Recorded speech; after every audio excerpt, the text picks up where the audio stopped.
और आइए अब देखते हैं हमारा खास कार्यक्रम सवाल 10 बजे। आज हम बात करेंगे अमेरिका और ईरान के बीच तनाव की तपिश और अब बढ़ती दिख रही है। वॉशिंगटन तेहरान पर दबाव का शिकंजा कसने की तैयारी में है, तो ईरान भी झुकने के बजाय अपनी शर्तों पर अड़ा हुआ है। अमेरिका की तरफ से अगले हफ्ते तक ऐसे आर्थिक कदम उठाने की चेतावनी दी जा रही है जिन्हें अभूतपूर्व बताया जा रहा है, लेकिन तेहरान के तेवरों में फिलहाल कोई नरमी नजर नहीं आ रही है। ईरान ने साफ कर दिया है कि अमेरिका से बातचीत अगर होगी तो उसकी शर्तों पर होगी। ईरानी विदेश मंत्री अब्बास अरागची ने दो टूक कहा है कि कतर और पाकिस्तान के जरिए संदेशों का आदान प्रदान जरूर हो रहा है, लेकिन इसे बातचीत की शुरुआत नहीं माना जा सकता, यानी बैक चैनल डिप्लोमेसी जारी है, लेकिन टेबल पर बैठने का फैसला अभी तेहरान ने नहीं किया है। ईरान की दलील है कि अमेरिका पहले भी बातचीत के नाम पर धोखा दे चुका है। अरागची ने जून में पाकिस्तान की मध्यस्थता के बाद दोबारा शुरू हुए संघर्ष के लिए भी अमेरिका को जिम्मेदार ठहराया और कहा कि युद्ध खत्म करने के लिए एक नया रास्ता तलाशना होगा, लेकिन इस पूरे टकराव का सबसे संवेदनशील मोर्चा बना हुआ है हॉर्मुज। ईरान ने एक बार फिर साफ कर दिया है कि हॉर्मुज से शिपिंग तभी सामान्य होगी जब राजनीतिक समाधान निकले और अमेरिका उसकी शर्तों का पालन करे। ईरान ओमान के साथ मिलकर एक अस्थायी शिपिंग रूट तैयार करने की बात भी कर रहा है और इसी बीच डोनाल्ड ट्रंप का बयान तनाव को और हवा दे रहा है। ट्रंप ने कहा है कि ईरान को हराने के बाद वो हॉर्मुज जल डमरू मध्य को अमेरिकी क्षेत्र घोषित कर सकते हैं। जवाब में ईरान ने भी अपना रुख बिल्कुल साफ कर दिया है। ईरानी उपविदेश मंत्री कासम गरीबाबादी ने कहा है, हॉर्मुज ईरान का था, ईरान का है और ईरान का ही रहेगा, यानी तस्वीर बेहद साफ है। एक तरफ अमेरिका दबाव बढ़ा रहा है तो दूसरी तरफ ईरान पीछे हटने को तैयार नहीं। सवाल अब सिर्फ बातचीत का नहीं बल्कि हॉर्मुज के रास्ते दुनिया की ऊर्जा और समुद्री सप्लाई का भी है।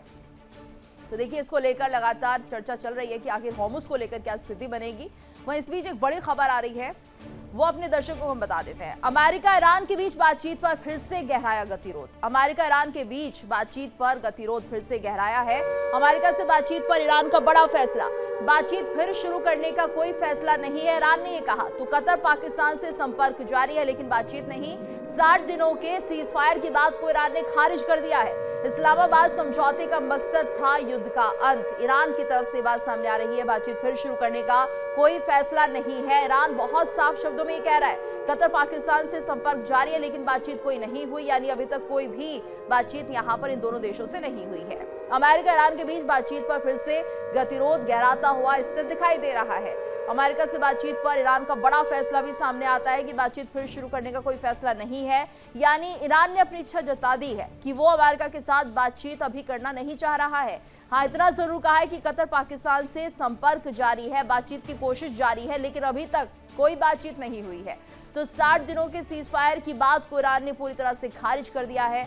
इस्लामाबाद समझौते का मकसद था युद्ध का अंत, ईरान ये भी कह रहा है, लेकिन ऐसा नहीं हुआ और ऐसे में अब आगे क्या होगा ये फैसला लेने में ईरान ने साफ कर दिया कि अभी कोई बातचीत हम नहीं करेंगे। वहीं एक और बड़ी खबर आपको बता दें, हॉर्मुज में शिपिंग पर बड़ा खतरा। ये बड़ी खबर सामने आ रही है, हॉर्मुज में शिपिंग पर खतरा बढ़ता हुआ दिख रहा है। तो हॉर्मुज में जहाजों पर हमले से तनाव बढ़ गया है। यूएई का ईरान पर गंभीर आरोप, तेल और कार्गो जहाजों को निशाना बनाया गया है। 2 यूएई तेल टैंकरों पर ड्रोन अटैक हुआ है। तो यूएई का ईरान पर यह गंभीर आरोप, हॉर्मुज में जहाजों पर हमले से तनाव बढ़ता हुआ दिखाई दे रहा है। तेल और कार्गो जहाजों को यहां पर निशाना बनाया जा रहा है और लगातार एक तरह से चुनौती है इस रास्ते से गुजरना। और हमारे साथ आज इसी को लेकर पैनल भी जुड़ चुका है। आज हम चर्चा करेंगे इसी मुद्दे को लेकर, आखिर भविष्य क्या है, किस तरह से ईरान और अमेरिका की बातचीत आगे बढ़ेगी। और मेहमानों का खास पैनल हमारे साथ जुड़ गया है। हमारे साथ रिटायर्ड ग्रुप कैप्टन आशीष साहे जी अब से कुछ देर के बाद हमारे साथ जुड़ेंगे। रिटायर्ड मेजर विराट मिश्रा जी हमारे साथ जुड़ गए हैं। डॉक्टर डी के गुप्ता जी हमारे साथ जुड़े हैं, विदेश मामलों के जानकार। और ऐसे में आप दोनों का स्वागत हम करेंगे इस चर्चा में। शुरुआत करते हैं और सबसे पहले समझते हैं कि आखिर मेजर विराट ये सब हो क्या रहा है। यहाँ पर जिस तरह से बात की जा रही है कि ईरान ने सीधे तौर पर मना कर दिया कि हम बातचीत को भी तैयार नहीं है, अभी हम सोचेंगे या दूसरा फैसला लेंगे, तो अमेरिका दावे कर रहा है कि देखिए बातचीत होगी और कुछ फैसला निकलेगा। देखिए गीतू जी, एक बात यहाँ क्लियर कर दूं कि बातचीत पहले भी हुई है। पाकिस्तान की मध्यस्थता से बातचीत हुई थी अप्रैल में, उसके बाद जून में आपको याद होगा कि एक मेमोरेंडम ऑफ अंडरस्टैंडिंग, एक इनके बीच में समझौता हुआ भी था। बातचीत सब कुछ सफल रही थी, पर उसके बाद फिर से लड़ाई भड़क चुकी है इस रीजन में और आप देख रहे हैं कि लगातार बयानबाजी जारी है और ये मदद नहीं कर रहा है। देखिए, ईरान एक सिविलाइजेशनल फोर्स है। ईरान सालों दर साल अपना अस्तित्व बनाए रहा है। और जब अमेरिका ने ईरान के ऊपर हमला किया था तो ये नहीं सोचा था कि वो हॉर्मुज को एक जियोपॉलिटिकल हथियार के तौर पे इस्तेमाल करेंगे। पर अब क्योंकि पूरा मैट्रिक्स जो है वो बदल चुका है, ईरान ने इस जल डमरूमंद को एक हथियार के तौर पे इस्तेमाल करना शुरू कर दिया। इसलिए कहीं ना कहीं अमेरिका का जो प्लान था वो कहीं ना कहीं बिगड़ा हुआ महसूस कर रहा है अमेरिका। अमेरिका में आप जानते हैं कि मिड टर्म इलेक्शंस आ रहे हैं नवंबर में, वो इलेक्शंस हैं। ट्रंप को की जो रेटिंग्स हैं, जिनको कहते हैं कि इनकी कितनी पॉपुलैरिटी है, वो भी कहीं ना कहीं घट गई है। ऐसी स्थिति में आप देख रहे हैं कि ये वॉर जल्द से जल्द अमेरिका चाहता है कि खत्म हो, पर ईरान अड़ा हुआ है कि उसको पैसे भी चाहिए जितना अमेरिका ने इनको हमला किया है। साथ में उनके जो अरबों डॉलर फ्रीज कर दिए हैं अमेरिका ने, वो खाली करे, वो छोड़े। इस तरीके की कई सारी शर्तें ईरान ने भी लगाई हुई हैं। डायरेक्ट बातचीत बंद है। ऐसी स्थिति में कहीं ना कहीं ये एस्केलेशन अभी बढ़ता ही हुआ दिख रहा है, रुकता तो नहीं दिख रहा है गीतू जी। और समझने वाली बात है, आपने अभी बताया कि ड्रोन से लगातार हमले चल रहे हैं दोनों ही पक्षों से, जिसमें ईरान मुख्य रूप से हमले कर रहा है। देखिए, ड्रोन्स बनाना सिंपल सस्ते ड्रोन्स हैं ये। इससे आप चाहे कुवैत में हमला कर दें, आप चाहे यूएई में हमला कर दें, जितने भी बेसेस है अमेरिका के, उनपे लगातार हमले जारी हैं, छिटपुट ही हैं। बिल्कुल। और ये जो हमले हो रहे हैं, मेजर विराट ये दिखा रहे हैं कि देखिए, हम आपसे संधि करने के लिए, सुलह करने के लिए तैयार नहीं है, चाहे छिटपुट हमले हैं, लेकिन हाँ, एक तरह से संदेश है, संदेश बड़ा है यहाँ पर। डॉक्टर डीके गुप्ता, आप क्या मानते हैं, हॉर्मुज को लेकर क्या कुछ रणनीति अब आने वाले दिनों में तय हो सकती है? जी गीता जी, आप सभी लोग को नमस्कार। देखिए, आप एक ब्रॉडर सेंस में अगर इसको देखेंगे तो अमेरिका चाहता क्या था? तो अमेरिका और इजराइल क्या चाहते थे? अमेरिका इसराइल ये चाहते थे कि हम कहीं न कहीं 10 से 15 साल पीछे छोड़ें ईरान को, जो कर चुके हैं जी। इसराइल के लिए क्या बहुत जरूरी था कि मैं एक साइजेबल एरिया को और कैप्चर करूं, जो लेबनान और सीरिया में तो ऑलरेडी था और हमास में कर लिया। तो इस पूरे युद्ध की परिपाटी इस तरह से कि उसने इजराइल, अब जो कुछ भी होगा इजराइल के एडिशनल प्रॉफिट होगा। दूसरी बात है कि एक जो अमेरिकन इंटरनल पॉलिसी थी कि मुझे अब फिर से जरा सा रिग्रुप करना है अपने आप, और जो अपने अपनी जो एथनिक ग्रुप में जो क्रिश्चियनिटी को बढ़ावा देना है, टैरिफ से दुनिया से हमको पैसे कमाना है, उस सब पे बिल्कुल एकदम क्लियर चल रहा है अमेरिका। तो अब जब 2 बार अटैक करके अमेरिका को जब देख लिया कि 10 से 15 साल पीछे, और कंट्रोल इस समय अमेरिका का इस तरह से ईरान पर है कि वो कुछ कर नहीं पाएगा बिना, अगर कुछ भी करेगा तुरंत उस पर अमेरिका अटैक करेगा, जो भी है। और ईरान इस बात को समझ गया है कि अगर बातचीत करूंगा तो भी करेगा वही अमेरिका जो चाहता है। अगर 10 दिन बाद बातचीत हो भी जाएगी, हम पॉइंट्स तो क्लियर भी हो जाएंगे, उसके बाद भी कोई न कोई जो चरमपंथी है ईरान में कोई ऐसी बात करेंगे, आया था 1-2 स्ट्राइक करेंगे, उस पर ईरान फिर से 10-15 दिन बाद अटैक कर देगा। तो इसलिए वो फेस ऑफ करने के लिए, अपना फेस सेविंग करने के लिए बोल रहे हैं हम बातचीत करने की तैयारी नहीं, क्योंकि उनको पता है कि बातचीत करूंगा भी तो भी बड़े डिटरमाइंड इजराइल और अमेरिका है, फिर से अटैक करेंगे अगर हम जरा सा भी आगे पीछे होते हैं तो इन सब सारी चीजों को लेकर हाँ, एक चीज जरूर इसमें हुई है कि मिडिल ईस्ट के जो सहयोगी देश हैं अमेरिका के, उन्होंने जरूर रिक्वेस्ट की है अमेरिका को कि देखिए, हमारी इकोनॉमी का जरिया क्या है? हमारी इकोनॉमी का जरिया ऑयल है, टूरिज्म है। टूरिज्म इतना ज्यादा हो गया था कि कोई भी, अगर आप सुनेंगे आप अपने रिश्तेदारों में, पड़ोस में कि मैं जा रहा हूं दुबई घूमने के लिए, कोई अब अमेरिका नहीं बोलता घूमने के लिए, दुबई जा रहा था। बहुत ही एक चीज, दुनिया के थर्ड सबसे पॉपुलर टूरिज्म का डेस्टिनेशन हो गया था यूएई। तो वो डिस्टर्ब हो रहा था, ऑयल डिस्टर्ब हो रहा था, उनका जो बिजनेस था डिस्टर्ब हो रहा था। और इन सब सारी चीजों के तो अमेरिका ने भी एक रास्ता निकाला कि ठीक है, अब इनको हमने काफी जो है डिस्टर्ब कर दिया है सैनिक तौर पे भी, और कुछ सिविलियन जो इंफ्रास्ट्रक्चर उसको टारगेट करके, और इस कमांड में कि उनकी लीडरशिप की एक पहली जो परत थी, जो लेयर थी, उसको हमने मार दिया है, जिसकी वजह से इनके अंदर एक स्ट्रांग लीडरशिप अब नहीं आ सकती। अब ये ब्लॉकेड करके जो है हॉर्मुज और मिडिल ईस्ट को, मैं बता रहा हूँ हॉर्मुज नहीं, मिडिल ईस्ट को चौक करेंगे। मिडिल ईस्ट को लंबी स्ट्रेटेजिक पॉलिसी है अमेरिका की। तो इस तरह से एक चीज चलती रही है, और विश्व के लिए बता के लिए अब अपना अपना नजरिया बदल रहे हैं। भारत भी अपना सप्लाई चेन क्रिएट किया है, न कि बताया, क्योंकि भारत ने इसी 6 महीने के अंदर दुनिया का सबसे ज्यादा पेट्रोकेमिकल इसी प्रॉफिट कमाया है, क्योंकि मिडिल ईस्ट में रिफाइनरी चौक है, उधर यूक्रेन की वजह से रिफाइनरी चौक है, तो इंडिया वहां पे कर रहा है। एक्सपोर्ट 6 मंथ का सबसे हाईएस्ट गया है इंडिया का। तो सब देश अपने अपने ढंग से अपना सप्लाई चेन को क्रिएट कर रहे हैं। एक लॉन्ग टर्म नहीं, एक शॉर्ट टर्म रहेगा हर देशों के लिए, लॉन्ग टर्म रहेगा मिडिल ईस्ट के लिए। जी बिल्कुल। और ऐसे में हमारे साथ रिटायर्ड ग्रुप कैप्टन आशीष साय जी भी जुड़ गए हैं। आशीष सर, आपका बहुत बहुत स्वागत है इंडिया डेली पर। और आपसे भी समझना चाहेंगे, फिलहाल जिस तरह से माहौल बना हुआ है, होर्मुज को लेकर ईरान तय कर चुका है किसी भी तरह से होर्मुज को नहीं छोड़ना है, साथ ही साथ ये भी कह दिया है कि अभी आने वाले दिनों में हम इस जंग को जारी रखेंगे। इसमें फायदा ईरान का होता हुआ दिख रहा है, यानी जब तक कि अमेरिका में सत्ता परिवर्तन नहीं होता तब तक ये जंग यूं ही जारी रहेगी। जय गीतू, पैनलिस्ट को और आपके दर्शकों को भी।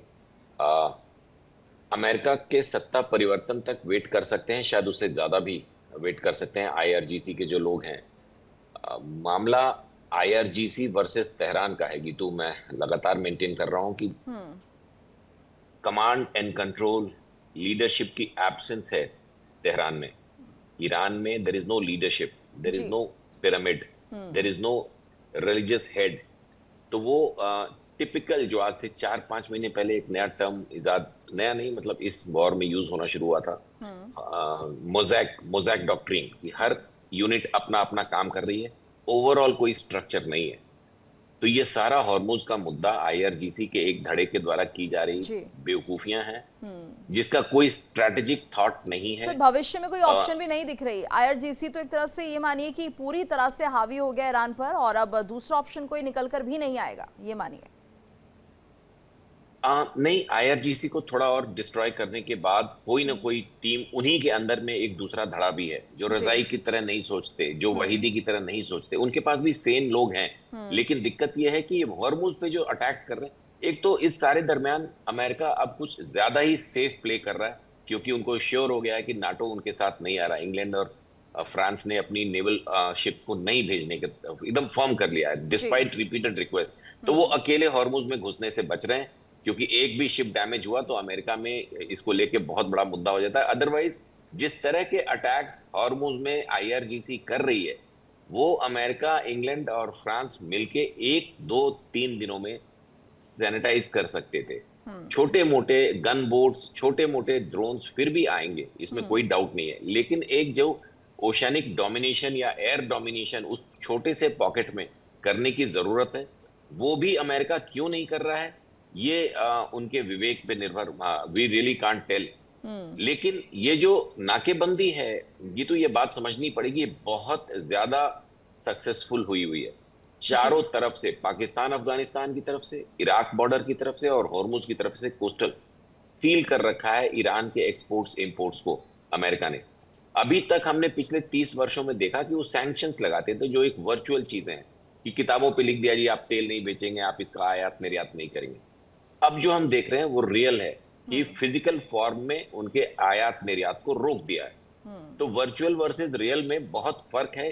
किताबों में किए गए 30 वर्षों के जो एक्सरसाइजेस थे वो वेस्टफुल थे, ईरान सरवाइव करता गया।